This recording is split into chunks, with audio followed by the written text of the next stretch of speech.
ये कहानी एक ऐसे इंसान की जो ना जाने कितनी काली शक्तियों का बादशाह है। वह अपनी आंखों से वह सब देख सकता था जो एक आम इंसान की आंखें कभी नहीं देख सकती थी। पर जाने क्यों वह एक बंगले के बाहर गार्ड की नौकरी कर रहा है।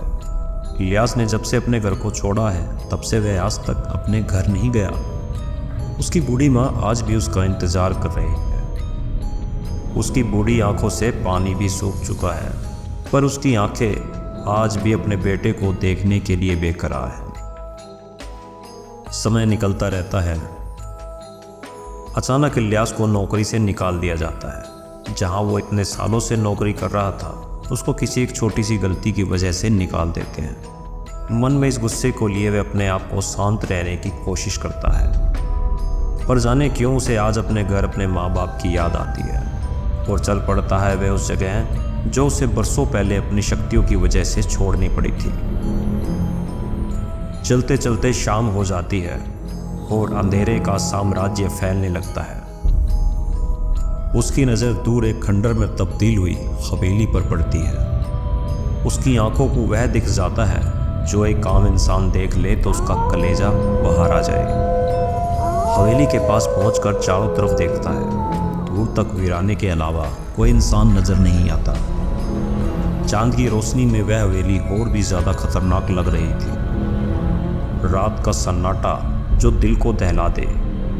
और जैसे ही इलियास हवेली के अंदर पैर रखने की कोशिश करता है, अंदर से चीखने की आवाज़ आती है। और चीखने की आवाज़ इतनी भयानक होती है कोई मुर्दा भी अपनी कब्र को छोड़कर भाग जाए। और उसके पैरों को ना जाने ऐसी कौन सी अदृश्य शक्ति पकड़ लेती है। और इलियास अपने हाथ को हवा ऊपर उठाता है और मंत्र पढ़ता है, और हीम क्लीम, और जोर से अपना हाथ हवेली के दरवाजे पर मारता है।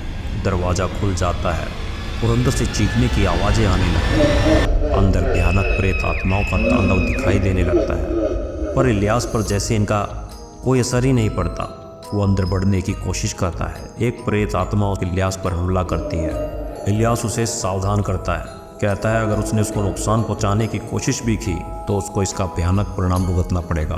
पर प्रेत पर इस बात का कोई भी असर नहीं होता और वह इलियास पर हमला कर देता है। जैसे ही वह प्रेत इलियास के पास आता है, इलियास की आंखें एकदम लाल सुर्ख बहते लावा की तरह हो जाती हैं। जैसे उसकी आंखों में ना जाने कितनी आत्माओं को अपने अंदर समा रखा हो, और वह प्रेत वहीं जलकर राख हो जाता है। इलियास के इस भयानक रूप को देखकर सभी प्रेत आत्माएं डर से पीछे हट जाती हैं और पूरी हवेली में आत्माओं की चिल्लाने की आवाज़ गूंजने लगती है। इतने में प्रेतों का राजा गुस्से से आग बबूला होकर इलियास के सामने आता है, और जैसे ही इलियास को देखता है उसके पैरों में पड़ जाता है और अपनी जान बख्शने के लिए कहता है। पर इलियास पर मानो जैसे उसकी इस बात का कोई फर्क ही नहीं पड़ता। इलियास जैसे ही उसको पकड़ने की कोशिश करता है, प्रेतों का सरताज उसे एक थैली देने के बारे में कहता है जो मौत को भी अपने काबू में कर सकती थी। इलियास उसकी इस बात को सुनकर कहता है, अगर तेरे पास मौत को काबू करने वाली थैली है तो तू मुझसे क्यों डर रहा है? अगर तू अपने आप को बचा सकता है तो आज बचा ले। भूतों को राजा कहता है उस थैली की वजह से ही उसने इस हवेली पर अपना साम्राज्य स्थापित किया है, पर उस थैली को कभी हासिल नहीं कर सकता क्योंकि उसे सिर्फ वही शख्स प्राप्त कर सकता है जो इंसान होते हुए भी काली शक्तियों का बादशाह है।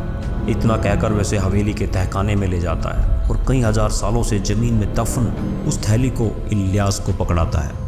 इलियास जैसे ही उस थैली को अपने हाथों में लेता है और प्रेत से उस थैली के बारे में पूछता है, प्रेत कहता है इस थैली में हाथ डालकर आप जिस चीज़ को भी काबू करने की सोचोगे वह तुरंत आपके हाथ की कठपुतली बन जाएगी। अगर इस थैली का मालिक चाहे तो मौत को भी अपने काबू में कर सकता है। प्रेत इलियास से कहता है जिस भी शख्स के पास ये थैली होती है उसका इस जहान में अच्छाई और बुराई दोनों से दुश्मनी हो जाती है। इलियास उस थैली को अपने पास रख प्रेत को उस जगह से चले जाने को कहता है।